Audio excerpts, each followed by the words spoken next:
বাংলাদেশি বাংলা সোনার বাংলা, বাংলা মানে কি বেঙ্গল। বালুচরি শাড়ি মিষ্টির হাড়ি, ইলিশ চিংড়ি ফুটবল। বাংলা মানে কি মিটিং স্লোগান, মিছিলে হাজার গলা। বাংলা মানে কি নন্দনে ভিড়, একাডেমি বই মেলা। বাংলা মানে কি শুধুই অতীত কিংবা চলছে চলবে। আপনার সাথে বাংলা এখন প্রতিদিন কথা বলবে।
প্রসঙ্গ কথামৃত।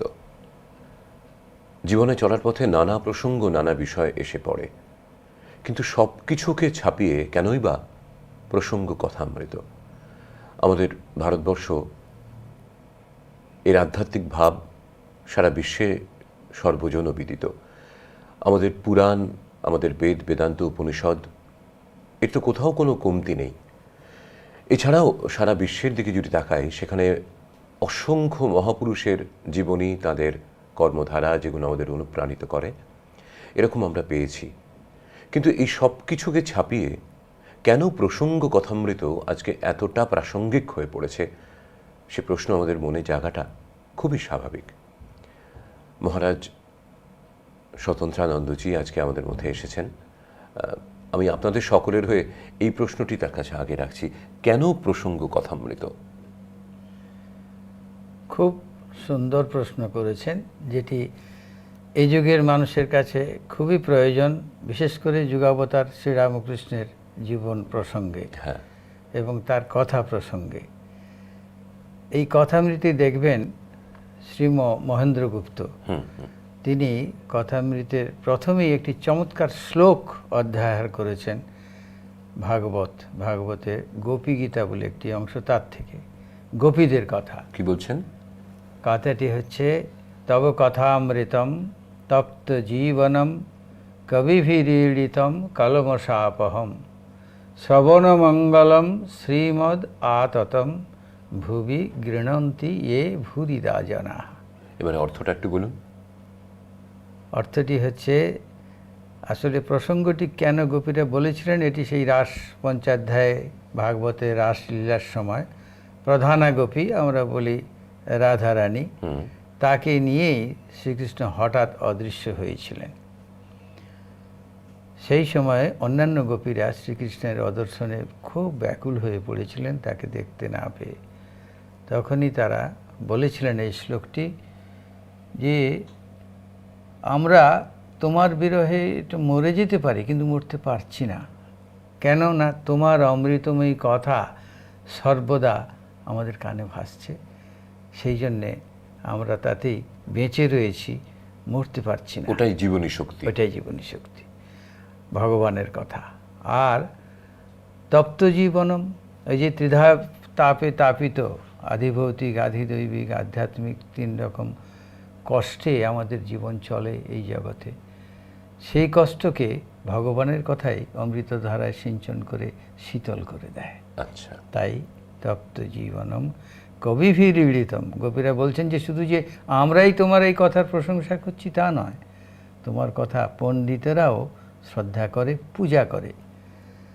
আর কলমশাপহম, পণ্ডিতেরা কেন বললেন, যে যারা শাস্ত্রাদি পড়ে মন বুদ্ধি শুদ্ধ পবিত্র করেছেন, ভগবানের কথায় পবিত্র হয়েছেন, তারা ছাড়া সাধারণ মানুষের কাছে ভগবানের কথা ধারণা হয় না।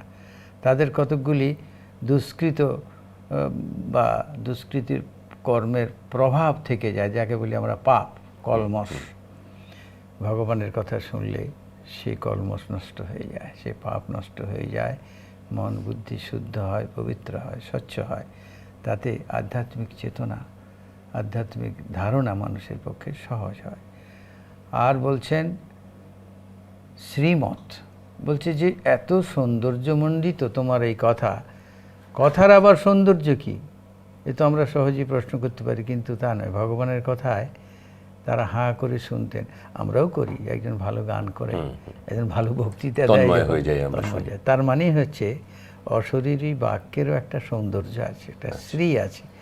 তা ভগবানের কথা এরকমই শ্রী, সৌন্দর্যমণ্ডিত গোপীরা বলছেন। আর বিস্তৃত ছড়িয়ে আছে সর্বত্রে সেই ভগবানের কথা। আততম, যদি ছড়িয়ে থাকে তাহলে তো সকল মানুষই সেটিকে গ্রহণ করতে পারে, যে কোনো লোক কুড়িয়ে নিতে পারে। বলছে না, নিতে পারে সেই যার স্বীকৃতি আছে, ওই ধারণা আছে যে প্রচুর দান ধ্যান আদি করলে পরে মানুষের শুভ কর্মের একটা প্রভাব থাকে, এবং তার প্রভাবের ফলে শুভ কথা, সৎ চিন্তা, সৎ আলাপে প্রবৃত্তি হয়। বলছেন যে সকলেই যে ছড়িয়ে থাকা ভগবানের কথা, ভগবত ভাব গ্রহণ করতে পারবে তা পারবে না। যারা পুণ্যবান, যারা পুণ্য সঞ্চয়কারী, মানে স্বীকৃতিবান পুরুষ।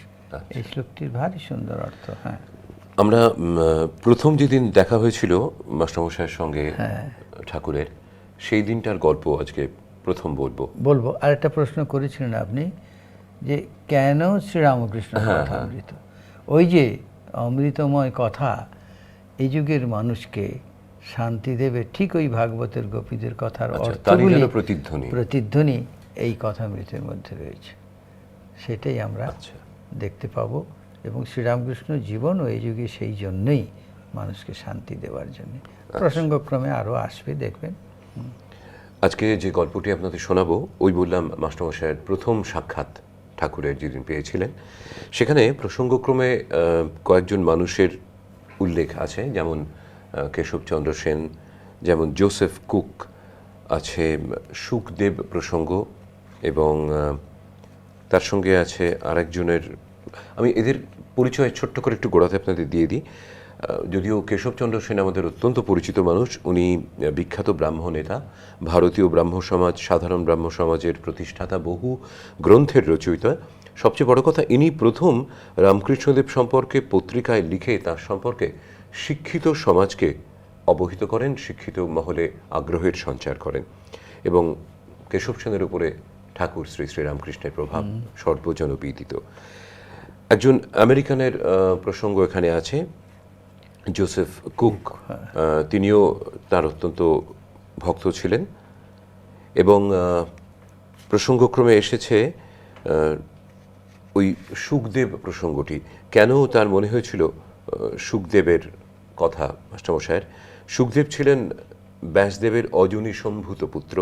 এই সুখদেবী রাজা পরীক্ষিতের কাছে গঙ্গা তীরে ভাগবত বর্ণনা করেন। ভাগবতের প্রতি ছত্রেই গল্পচ্ছলে তত্ত্বকথা বলা হয়েছে।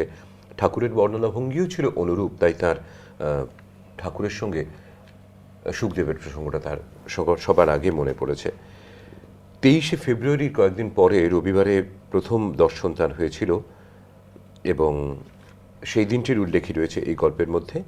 আরেকজনের প্রসঙ্গ আছে শ্রীযুক্ত সিদ্ধেশ্বর মজুমদার, তার বাড়ি উত্তর বরানগরে। এবারে মূল গল্পটিতে আসি। গঙ্গা তীরে দক্ষিণেশ্বর কালীবাড়ি, মা কালীর মন্দির, বসন্তকাল, ইংরেজি 1882 খ্রিস্টাব্দের ফেব্রুয়ারি মাস। ঠাকুরের জন্মোৎসবের কয়েকদিন পরে শ্রীযুক্ত কেশবচন্দ্র সেন ও শ্রীযুক্ত জোসেফ কুক, এদের সঙ্গে 23শে ফেব্রুয়ারি ঠাকুর স্টিমারে বেড়াইয়াছিলেন। তাহারই কয়েকদিন পরে সন্ধ্যা হয় ঠাকুর শ্রীরামকৃষ্ণের ঘরে মাস্টার আসিয়া উপস্থিত। এই প্রথম দর্শন। দেখিলেন এক ঘর লোক নিস্তব্ধ হইয়া তাহার কথামৃত পান করিতেছেন।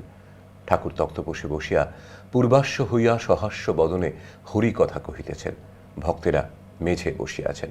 মাস্টার দাঁড়াইয়া অবাক হইয়া দেখিতেছেন। তাহার বোধ হইল যেন সাক্ষাৎ সুখদেব ভগবত কথা কহিতেছেন আর সর্বতীর্থের সমাগম হইয়াছে, অথবা যেন শ্রীচৈতন্য পুরীক্ষেত্রে রামানন্দ স্বরূপাদি ভক্ত সঙ্গে বসিয়া আছেন ও ভগবানের নাম সংকীর্তন করিতেছেন। ঠাকুর বলিতেছেন, যখন একবার হরি বা একবার রাম নাম করলে রোমাঞ্চ হয়, অশ্রুপাত হয়, তখন নিশ্চয়ই যেন যে সন্ধ্যাদি কর্ম আর করতে হবে না। তখন কর্ম ত্যাগের অধিকার হয়েছে, কর্ম আপনা আপনি ত্যাগ হয়ে যাচ্ছে। তখন কেবল রাম কি হরিনাম কি শুদ্ধ ওঙ্কার জপলেই হলো। আবার বলিলেন, সন্ধ্যা গায়ত্রীতে লয় হয়, গায়ত্রী আবার ওঙ্কারে লয় হয়। মাস্টার সিধুর সঙ্গে বরানগর এ বাগানে ও বাগানে বেড়াইতে বেড়াইতে এখানে আসিয়া পড়িয়াছেন। আজ রবিবার 26শে ফেব্রুয়ারি, 15ই ফাল্গুন, অবসর আছে, তাই বেড়াতে এসেছেন। শ্রীযুক্ত প্রসন্ন বাড়ুজ্যের বাগানে কিয়ৎক্ষণ পূর্বে বেড়াইতেছিলেন। তখন সিধু বলিয়াছিলেন, গঙ্গার ধারে একটি চমৎকার বাগান আছে, সে বাগানটি কি দেখতে যাবেন? সেখানে একজন পরমহংস আছেন। বাগানের সদর ফটক দিয়া ঢুকিয়াই মাস্টার ও সিধু বরাবর ঠাকুর শ্রীরামকৃষ্ণের ঘরে আসিলেন। মাস্টার অবাক হইয়া দেখিতে দেখিতে ভাবিতেছেন, আহা, কি সুন্দর স্থান, কি সুন্দর মানুষ, কি সুন্দর কথা, এখান থেকে নড়তে ইচ্ছে করছে না। কিয়ৎক্ষণ পরে মনে মনে বলিতে লাগিলেন, একবার দেখি কোথায় এসেছি, তারপর এখানে বসব। সিধুর সঙ্গে ঘরের বাহিরে আসিতে না আসিতে আরতির মধুর শব্দ হইতে লাগিল। এককালে কাঁসর, ঘণ্টা, খোল, করতালি বাজিয়া উঠিল। বাগানের দক্ষিণ সীমান্ত হইতে নহবতের মধুর শব্দ আসিতে লাগিল। সেই শব্দ ভাগীরথী বক্ষে যেন ভ্রমণ করিতে করিতে অতি দূরে গিয়া মিশিয়া যাইতে লাগিল। মন্দ মন্দ কুসুম গন্ধবাহী বসন্তানীল। সবে জ্যোৎস্না উঠিতেছে। ঠাকুরদের আরতির যেন চতুর্দিকে আয়োজন হইতেছে। মাস্টার দ্বাদশ শিব মন্দিরে, শ্রী শ্রী রাধাকান্তের মন্দিরে ও শ্রী ভবতারিণীর মন্দিরে আরতি দর্শন করিয়া পরম প্রীতি লাভ করিলেন। সিধু বলিলেন, এটি রাসমণির দেবালয়, এখানে নিত্য সেবা। অনেক অতিথি কাঙাল আসে। কথা কইতে কইতে ভবতারিণীর মন্দির হইতে বৃহৎ পাকা উঠানের মধ্য দিয়া পাদচারণ করিতে করিতে দুইজনে আবার ঠাকুর শ্রীরামকৃষ্ণের ঘরের সম্মুখে আসিয়া পড়িলেন। এবার দেখিলেন ঘরের দ্বার দেওয়া, এইমাত্র ধূনা দেওয়া হইয়াছে। মাস্টার ইংরেজি পড়িয়াছেন, ঘরে হঠাৎ প্রবেশ করিতে পারিলেন না। দ্বার দেশে বৃন্দে ঝি দাঁড়াইয়াছিল, জিজ্ঞাসা করিলেন, হ্যাঁ গা, সাধুটি কি এখন এর ভিতরে আছেন? বৃন্দে বললে, হ্যাঁ, এই ঘরের ভিতরে আছেন। ইনি এখানে কতদিন আছেন? তা অনেক দিন আছেন। আচ্ছা, ইনি কি খুব বইটই পড়েন? আর বাবা, বইটই সব ওর মুখে। মাস্টার সবে পড়াশুনো করে এসেছেন, ঠাকুর শ্রীরামকৃষ্ণ বই পড়েন না শুনে আরও অবাক হলেন। বললেন, আচ্ছা, ইনি বুঝি এখন সন্ধ্যা করবেন? আমরা কি এর ঘরের ভেতরে যেতে পারি? তুমি একবার খবর দেবে? তোমরা যাও না বাবা, গিয়ে ঘরে বসো। তখন তাহারা ঘরে প্রবেশ করিয়া দেখেন ঘরে আর অন্য কেউ নাই। ঠাকুর শ্রীরামকৃষ্ণ ঘরে একাকী তক্তপোষের ওপর বসিয়া আছেন। ঘরে ধূনা দেওয়া হইয়াছে ও সমস্ত দরজা বন্ধ। মাস্টার প্রবেশ করিয়া বদ্ধাঞ্জলি হইয়া প্রণাম করিলেন। ঠাকুর শ্রীরামকৃষ্ণ বসিতে অনুজ্ঞা করিলে তিনি ও সিধু মেঝেতে বসিলেন। ঠাকুর জিজ্ঞাসা করিলেন, কোথায় থাকো, কি করো, বরানগরে কি করতে এসেছ ইত্যাদি। মাস্টার পরিচয় দিলেন, কিন্তু দেখিতে লাগিলেন যে ঠাকুর মাঝে মাঝে যেন অন্যমনস্ক হইতেছেন। পরে শুনিলেন এরই নাম ভাব। যেমন কেহ ছিপ হাতে করিয়া মাছ ধরিতে বসিয়াছে, মাছ আসিয়া টপকাইতে থাকিলে ফাতনা যখন নড়ে, সে ব্যক্তি যেমন শশব্যস্ত হইয়া ছিপ হাতে করিয়া ফাতনার দিকে এক দৃষ্টে এক মনে চাহিয়া থাকে, কাহার সহিত কথা কয় না, এটিও সেই রূপ ভাব। পরে শুনিলেন ও দেখিলেন ঠাকুরের সন্ধ্যার পর এইরূপ ভাবান্তর হয়। কখনো কখনো তিনি একবারে বাহ্য শূন্য হন। মাস্টার বলিলেন, আপনি এখন সন্ধ্যা করবেন, তবে এখন আমরা আসি? না, সন্ধ্যাটা এমন কিছু নয়। আর কিছু কথাবার্তার পর মাস্টার প্রণাম করিয়া বিদায় গ্রহণ করিলেন। ঠাকুর বলিলেন, আবার এসো। মাস্টার ফিরিবার সময় ভাবিতে লাগিলেন, এই সৌম্য কে, যাহার কাছে ফিরিয়া যাইতে ইচ্ছা করিতেছে? বই না পড়িলে কি মানুষ মহৎ হয়? কি আশ্চর্য, আবার আসিতে ইচ্ছা হইতেছে। ইনিও বলিয়াছেন, আবার এসো, কাল কি পরশু সকালে আসিব। এই হলো প্রথম গল্পটি। এই যে মাস্টারমশাইয়ের সঙ্গে তার এই সাক্ষাৎ, এই প্রসঙ্গে আমরা তো শুধু গল্পটুকুই জানলাম, এর অন্তর্নিহিত অর্থটুকু যদি আমাদের ভারী একটু বুঝিয়ে সুন্দর। বলেন। এই যে মাস্টারমশাই এসেছিলেন তার বন্ধুর বাড়িতে বেড়াতে, সিধুর বাড়িতে, ঠাকুর কথা প্রসঙ্গে জিজ্ঞেস অবসর করেছেন। ছিল, এই বাগান ও বাগান ঘুরে বেড়াচ্ছিলেন। তারও আগে কেন এসেছেন সিধুর বাড়িতে, এতে ওর সংসারে প্রচণ্ড অশান্তি। মাস্টারমশাই জীবনী যদি পড়েন, শ্রী মহেন্দ্রগুপ্ত জীবনী, তাতে আছে ঘরে কারোর সঙ্গে মিলতো না ওর, বাবার সঙ্গে তো নয়ই, তাতে অথচ পণ্ডিত মানুষ তিনি, যে পিতাকে অশ্রদ্ধা করতেন এসব কিছু নয়, কিন্তু সংসারটা তার ভালো লাগতো না। অথচ তারা সংসারী মানুষ, তারা চাইবেন ছেলে সংসারী বুদ্ধি নিয়ে সংসার করুক। এ কারণেই তার যেহেতু আধ্যাত্মিক চিন্তার দিকে ঝোঁকটা বেশি, তিনি এই সংসারকে ঠিক মেনে নিতে পারছিলেন না, তাই অশান্তি খুবই হতো। ভেবেছিলেন এই অশান্তি সংসারে বেশি দিন থাকা যাবে না। কি করবেন? ওই পুত্রকে আর স্ত্রীকে, সন্তানকে ওদের বন্ধুর বাড়িতে রেখে তিনি গঙ্গায় বিসর্জন দেবেন, শরীর আত্মহত্যা করবেন। সেই মানসিকতা নিয়ে এসেছিলেন। এই মানসিকতাটা নিয়ে এসেছিলেন বলে তার বন্ধু তাকে বিভিন্ন বাগানে বেরিয়ে তার মনের একটু পরিবর্তন চেয়েছিলেন। তাই এ বাগান ও বাগান বেড়াতে বেড়াতে আরও কোনো বাগানে যদি যে সুবিধা হয় প্রসঙ্গ করে বললেন আর কি, যে এরপরে আরও একটি বাগান আছে গঙ্গার তীরে, একটি রাসমণির বাগান বাড়ি। আচ্ছা, সেখানে দেব মন্দির, ভবতারিণী মন্দির আছে, দ্বাদশ শিব মন্দির আছে, যা যা বললেন ওখানে মাস্টারমশাই লিখেছেন সবটাই। আর রাধাকান্তের মন্দির আছে।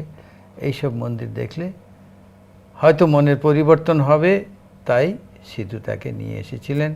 সোজা ঠাকুরের ঘরে ঢুকেছেন, ঢুকে তিনি দেখলেন যে সাক্ষাৎ সুখদেব যেন ভগবত কথা কইতেন। মাস্টারমশাই শাস্ত্রাদি পড়েছিলেন, ফলে ঠাকুরের কথায় যে জ্ঞান বৈরাগ্যের কথা, সেই যেন সুখদেবের জ্ঞান বৈরাগ্যের মতো। তিনিও যেমন গল্পচ্ছলে বলতেন। শুধু গল্পচ্ছলে নয়, ত্যাগী বৈরাগ্যের মূর্তিমান বিগ্রহ, সেই সুখদেবের কথা তার মনে হয়েছে, তাকেই যেন প্রত্যক্ষ তিনি ভাগবতে ভগবত প্রসঙ্গ করেছেন। আর অথবা আপনি একটু মিস করেছেন, দেখবেন বলছেন অথবা শ্রী চৈতন্যদেব, হ্যাঁ হ্যাঁ, যেন পুরীতে স্বরূপাদি ভক্ত সঙ্গে হরিপ্রেমে মাতোয়ারা হইয়া আছেন। শ্রীরামকৃষ্ণকে দেখে মাস্টারমশাইয়ের জ্ঞান এবং ভক্তির মিশ্রণিত বিগ্রহ বলে মনে হয়েছে। তার কথা যেমন জ্ঞানের কথা, তেমনি ঈশ্বর প্রেমের কথা আছে। এই তাই জ্ঞানের প্রতিমূর্তি সুখদেব, আর রাগানুগা ভক্তির একেবারে মূর্ত বিগ্রহ শ্রী চৈতন্যদেব।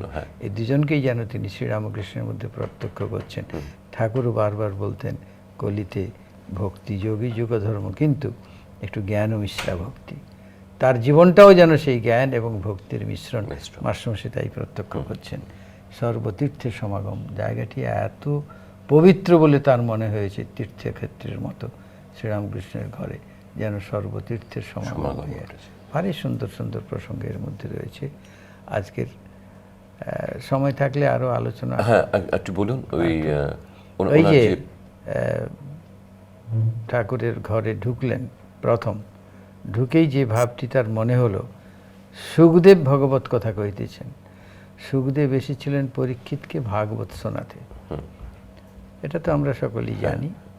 পরীক্ষিত ব্রহ্মশাপগ্রস্ত হয়েছিলেন, তিনি শুনলেন, অ্যাকসেপ্ট করে নিলেন যে হ্যাঁ অন্যায় করেছি, আমার এই শাস্তি অবশ্যই গ্রহণীয়, কিন্তু মজা হলো যে আমি 7 দিন ভালো কথা শুনতে শুনতে মরব। তাই তার ইচ্ছে হয়েছিল যে আমি একটু ভগবানের কথা শুনি। কলিযুগের শেষ রাজা পরীক্ষিত, এই রাজার পরেই কলিযুগ এসে যাচ্ছে। কেন রাজা পরীক্ষিত এত ধার্মিক, সত্যবাদী, ন্যায়পরায়ণ, যার প্রভাবে কলি আসতে পারছিল না জগতে। কিন্তু ভগবানের মহাকালের ইচ্ছা, তার মতিভ্রম হলো, সেই মরা সাপ জড়িয়ে দিলেন ঋষি শ্রমিকের গলায়। ঋষি শ্রমিক কিন্তু অভিশাপ দেননি, দিল তার পুত্র না বুঝে। সেই অভিশাপে যে 7 দিনের মধ্যে ওর শরীর যাবে সর্পাঘাতে। তাই তিনি বললেন যাক শরীর, কিন্তু ভগবানের কথা শুনতে শুনতেই যাক। কে শোনাবে? একেবারে অযাচিতভাবে এই সুখদেব এসে হাজির হয়েছিলেন। এর মধ্যে কত কথা ভাগবতের মধ্যে রয়েছে। ঠাকুরও প্রসঙ্গক্রমে বলেছেন যে কলির যুগের উদ্ধারের কি উপায় হবে, এখানে যেন সেই নির্দেশটি ভগবান মহাকাল ঠিক করে দিলেন যে কলির জীব যদি ঈশ্বর কথা শুনে ভগবত কথা শুনতে শুনতে শরীর ছাড়ে তার ঊর্ধ্বগতি হবে, তার মুক্তি হবে। যে কথা গীতায় ভগবান শ্রীকৃষ্ণ বলছেন, ইয়ং ইয়ং ভাপি স্মরণ ভাবম ত্যজত্যন্তে কলেবরম তম তমেবৈতি কৌন্তেয় সদা তদ্ভাব ভাবিত। কলির মানুষ অন্তরের ভাবনাটিকে প্রকাশ করে মৃত্যুর সময়। যদি তার মৃত্যুর সময় ভগবত ভাবের স্ফুরণ হয়, ভগবানের কথা শুনবার ইচ্ছা হয় বা ভগবানের কথা শুনতে শুনতে সে মৃত্যুপথে যাত্রা করে, তাহলে তার মুক্তি হবে। তাই তো আমরা ওই যে নিয়ে যাওয়ার সময় হরিনাম বলি, হরিবোল হরিবোল করতে থাকি। সেটা এই অথবা কারণেই গঙ্গা আমরা বলি। যাত্রার সময় তাকে বলি গঙ্গা নারায়ণ ব্রহ্ম, ওই একই উদ্দেশ্য। সেইটা ওই কলিযুগের আরম্ভে দাপরের শেষে ভাগবতেই নির্দিষ্ট হয়েছে। সুখদেব সেটিকে যেন ইন্ট্রোডিউস করছেন, তার জন্যই সুখদেবের কথা মনে হচ্ছে। তাই হ্যাঁ। প্রসঙ্গ কথামৃত হয়ে ফিরে এলো। আমরা আজকে একটি কাহিনী আপনাদের শোনালাম এবং তার অন্তর্নিহিত যে অর্থ তাও পরিচয় আমাদের দিলেন। মোটামুটি, হ্যাঁ। আমরা আবারও কালকে সকালে আসব প্রসঙ্গ কথামৃত নিয়ে আপনাদের সকলের কাছে এই অমৃতবাণী আপনাদের কর্ণকুহরে পৌঁছে দেওয়ার জন্য। ওম নিরঞ্জনম নিত্যমনন্তরূপম ভক্তানুকম্পাধৃত বিগ্রহং বৈ ঈশাবতারম পরমেশমিড্যম তং রামকৃষ্ণম শিরসা নমামঃ।